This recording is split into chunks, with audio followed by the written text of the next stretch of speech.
بسم اللہ الرحمن الرحیم۔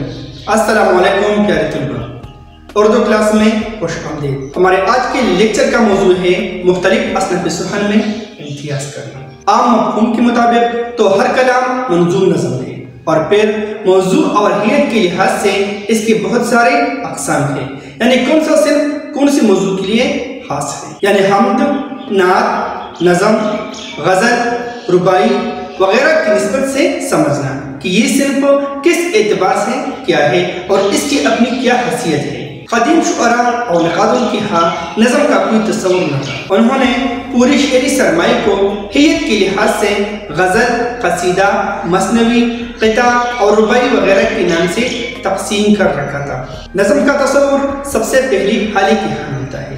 انہوں نے غزل کا روایتی موضوعات سے ہٹ کر نیچرل نظموں پر زور دیا۔ سر سید کی اصلاحی تحریک اور مغربی خیالات کی اشاعت اور انگریزی شعر و ادب کے نمونوں سے مل جل کر اردو میں نظم کے لیے راہ ہموار کر دی۔ نظم کے آغازی ترویج میں انجمن پنجاب کے مشاعروں کو بڑا دخل ہے۔ حالی اور آزاد اس کی روح رواتیں، ان دونوں کے علاوہ بعض دیگر شعراء نے بھی مختلف موضوعات پر نظمیں لکھی اور جو اردو میں نظم کی ابتدا ہوئی۔ تو چلو آپ شروع کرتے ہیں اصناف سخن کی چند چیدہ اصناف، اور اس پر کریں گے تفصیل سے بحث جو اردو سبجیکٹ کے لیے نہایت ضروری ہے۔ ایک نمبر پر ہے حمد۔ حمد ایسی نظم جس میں اللہ تعالیٰ کی تعریف و توصیف بیان کی گئی ہو حمد کہلاتا ہے۔ حمد ایک عربی لفظ ہے جن کے معنی تعریف کے ہیں۔ اللہ کی تعریف میں کہی جانے والی نظم کو حمد کہتے ہیں۔ دو نمبر پر ہے نعت۔ پیغمبر اسلام حضرت محمد مصطفیٰ صلی اللہ علیہ وسلم کی مدحت، تعریف و توصیف، شمائل و خصائص کے نظمی انداز بیان کو نعت یا نعت خوانی یا نعت گوئی کہا جاتا ہے۔ عربی زبان میں نعت کے لیے مدح رسول استعمال ہوتا ہے۔ نعت لکھنے والے کو نعت گو شاعر، جبکہ نعت پڑھنے والے کو نعت خواہ یا ثنا خواہ بھی کہا جاتا ہے۔ تین نمبر پر ہے نظم۔ نظم کی لغوی معنی تنظیم اور ترتیب کے ہے۔ عام مفہوم کے مطابق تو ہر کلام منظوم نظم ہے، لیکن اصطلاح سخن میں نظم ایسی مسلسل اور مربوط صنف جس میں کسی بھی خیال کو مسلسل بیان کیا جاتا ہے اور جس کا ایک مرکزی خیال ہوتا ہے۔ شاعر اسی مرکزی خیال کو ذہن میں رکھ کر داخلی اور خارجی تاثرات قلم بند کرتا ہے۔ نظم کے لیے حیت اور موضوع کی کوئی پابندی نہیں، پوری نظم ایک وزن میں ہوتی ہے اور اس میں قوافی کا ایک معین نظام ہوتا ہے۔ اردو شاعری کو محمد حسین آزاد، مولانا حالی، اقبال، جوش ملیح آبادی، حفیظ جالندری، ظفر علی خان، احسان دانش اور فیض احمد فیض نے نظم کی دولت سے مالا مال کیا۔ جدید دور میں نظم مختلف مراحل سے گزرتی ہوئی آج کئی حالتوں میں تقسیم ہو چکی ہے، جس کی 5 بنیادی قسمیں ہیں۔ نمبر 1 ہے پابند نظم، نمبر 2 ہے نظم معرہ، نمبر 3 ہے آزاد نظم، نمبر 4 ہے نثری نظم، نمبر 5 ہے ایک مصری نظم، یعنی یہ نظم کی حیت کے لحاظ سے قسمیں ہیں۔ نظم کی قسموں میں 1 نمبر پر ہے پابند نظم۔ پابند نظم کے لیے بحر، وزن اور قافیہ یا صرف قافیہ کی پابندی ضروری ہے، موضوع کی کوئی قید نہیں۔ پابند نظم کسی بھی موضوع پر کسی بھی حیت یعنی مثنوی، مسدس، مربع یا ترکیبی بند وغیرہ میں لکھی جا سکتی ہے۔ کسی ایک خیال یا تصور کو موضوع نظم بنایا جاتا ہے۔ 2 نمبر پر ہے نظم معرہ۔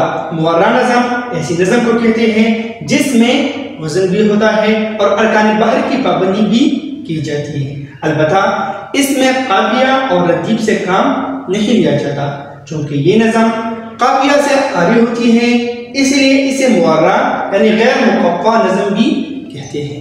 3 نمبر پر ہے آزاد نظم۔ مغربی حیت میں آزاد نظم کو بہت مقبولیت حاصل ہے۔ اس میں قافیہ ردیف کی پابندی نہیں ہوتی، بحر کی بھی پابندی نہیں ہوتی، البتہ بحر کے ارکان اور اس کے اوزان یا صوتی بندشوں کی پابندی ہوتی ہے۔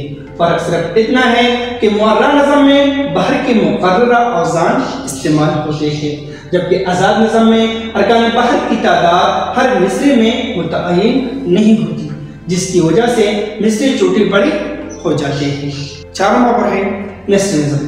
بعض لوگ اسے نظم منثور کہتے ہیں اور بعض نے اسے نثر لطیف کا نام دیا ہے۔ ایسی تحریر جو شعری آہنگ سے بے نیاز ہوتی ہے مگر اس میں وزن موجود نہیں ہوتا، اور چونکہ وزن نظم کے لیے لازمی شرط ہے اس لیے اسے نثری نظم کہا جاتا ہے۔ 5 نمبر پر ہے ایک مصری نظم۔ ایسی نظم جس کے ایک مصرے میں پورا مفہوم واضح ہو ایک مصری نظم کہلاتا ہے۔ 4 نمبر پر ہے غزل۔ غزل عربی لفظ ہے لیکن یہ صرف سخن ایرانیوں کی ایجاد ہے، لیکن اس سلسلے میں اس کے عربی زبان سے تعلق سے بھی انکار نہیں کیا جا سکتا، کیونکہ عربی صنف قصیدہ میں موجود تشبیب سے ہی غزل کی ابتدا ہوئی۔ غزل کی لغوی معنی عورتوں سے یا عورتوں کے بارے میں باتیں کرنے کے ہیں۔ ہرن جب خوفزدہ ہو کر دردناک چیخ مارتا ہے تو اسے بھی غزل کہتے ہیں۔ اگرچہ غزل بھی نظم ہوتی ہے لیکن اصطلاح میں غزل شاعری کی وہ قدیم قسم ہے جس میں حسن و عشق کے مختلف کیفیات کا ذکر درد و سوز سے کیا جاتا ہے۔ یہ داخلی کیفیات کی عینیدار ہوتی ہے۔ غزل کا ہر شعر ایک اکائی ہوتا ہے اور پوری غزل ایک بحر میں ہوتی ہے۔ غزل کا ایک مطلع ہوتا ہے جس کے دونوں مصرے ہم قافیہ اور ہم ردیف ہوتے ہیں۔ اس کے بعد غزل کا ہر شعر کا دوسرا مصرع مطلع کے قافیہ اور ردیف سے متعلق ہوتا ہے۔ اس طرح یہ سلسلہ جاری رہتا ہے اور پھر آخر میں شاعر اپنا تخلص استعمال کرتا ہے اور اسے مقطع کہا جاتا ہے۔ میر تقی میر، اسد اللہ غالب، داغ دہلوی اور فیض احمد فیض کے علاوہ بھی بہت سے نمایاں غزل گو شعراء ہیں۔ غزل کے اشعار میں موضوع کے حوالے سے کوئی ربط نہیں ہوتا اور ہر شعر کا موضوع اور مطلب الگ الگ ہوتا ہے۔ 5 نمبر پر ہے قصیدہ۔ لفظ قصیدہ عربی لفظ قصد سے بنا ہے۔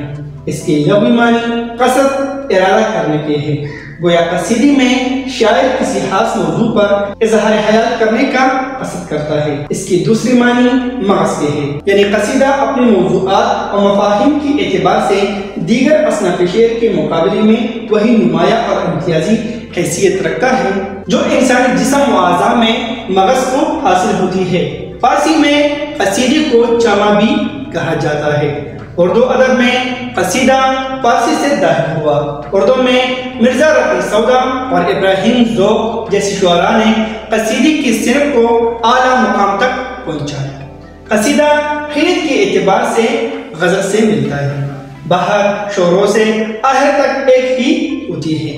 پہلے شعر کے دونوں مصرے اور باقی اشعار کے آخری مصرے ہم قافیہ اور ہم ردیف ہوتے ہیں، مگر قصیدے میں ردیف لازمی نہیں ہے۔ قصیدے کا آغاز مطلع سے ہوتا ہے، بعض اوقات درمیان میں بھی مطلع لائے جاتے ہیں۔ ایک قصیدے میں اشعار کی تعداد کم سے کم 5 ہے، زیادہ سے زیادہ کوئی حد مقرر نہیں۔ اردو اور فارسی میں کئی 100 اشعار کی قصیدے بھی ملتے ہیں۔ 6 نمبر پر ہے مرثیہ۔ مرثیہ عربی لفظ رسا سے بنا ہے جس کے معنی مردے کو رونے اور اس کی خوبیاں بیان کرنے، یعنی مرنے والے کو رونا اور اس کی خوبیاں بیان کرنا مرثیہ کہلاتا ہے۔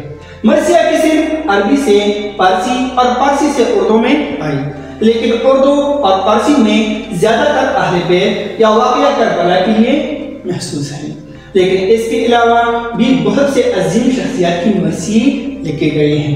اردو میں مرثیہ کی ابتدا دکن سے ہوئی۔ دکن میں عادل شاہی اور قطب شاہی سلطنتوں کے بانی امامیہ مذہب کے پیروکار تھے۔ ان کے دور میں مرثیہ کو خوب ترقی ملی۔ اردو کا سب سے پہلا مرثیہ گو دکنی شاعر ملا وجہی تھا۔ لکھنؤ میں اس صنف کو مزید ترقی ملی اور میر نیس اور میر زبیر جیسی شعراء نے مرثیہ کو اعلیٰ مقام عطا کیا۔ مرثیہ کا زیادہ استعمال واقعہ کربلا کو بیان کرنے میں ہوتا ہے۔ مرثیہ کے مندرجہ ذیل حصے ہیں۔ نمبر 1 ہے چہرہ، نمبر 2 ہے سراپا، نمبر 3 ہے رخصت، نمبر 4 ہے عمل، نمبر 5 ہے رجس، نمبر 6 ہے جنگ، نمبر 7 ہے شہادت، نمبر 8 ہے دعا۔ 7 نمبر پر ہے محمس۔ ایسی نظم جو 5 مصروں پر مشتمل ہوتا ہے وہ حمص کہلاتا ہے، یعنی ہر بند میں 5 مصرے ہوتے ہیں۔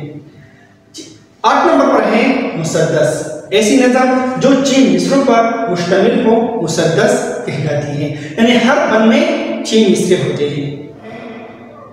9 نمبر پر ہے ربائی، ربائی عربی کا لفظ ہے جس کے لفظی معنی 4 کے ہیں۔ شاعرانہ مضمون میں ربائی اس صنف کا نام ہے جس میں 4 مصروں میں ایک مضمون ادا کیا جاتا ہے۔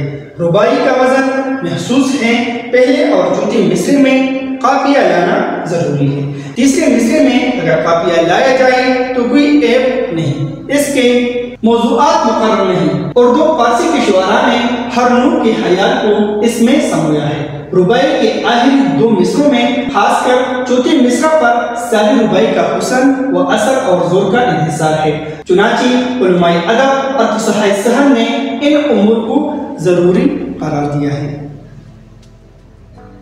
یہ تو تھے چند اصناف صحن میں امتیاز کرنا، یعنی اصناف صحن کی جو چیدہ صنف تھے ہم نے ان پر بحث کی، یعنی حمد، نعت، نظم، غزل، قصیدہ، مرثیہ، محمص، مسدس اور ربائی۔ امید رکھتا ہوں کہ یہ ویڈیو یعنی یہ لیکچر آپ کے لیے کرامت ہوگا۔ اگر آپ کا کوئی سوال ہے تو آپ مجھ سے کمنٹس میں پوچھ سکتے ہیں، میں کوشش کروں گا کہ آپ کے سوال کا جواب ضرور دوں گا۔ ملتے ہیں ایک نئی ویڈیو کے ساتھ، تب تک کے لیے خدا حافظ، اللہ نگہبان۔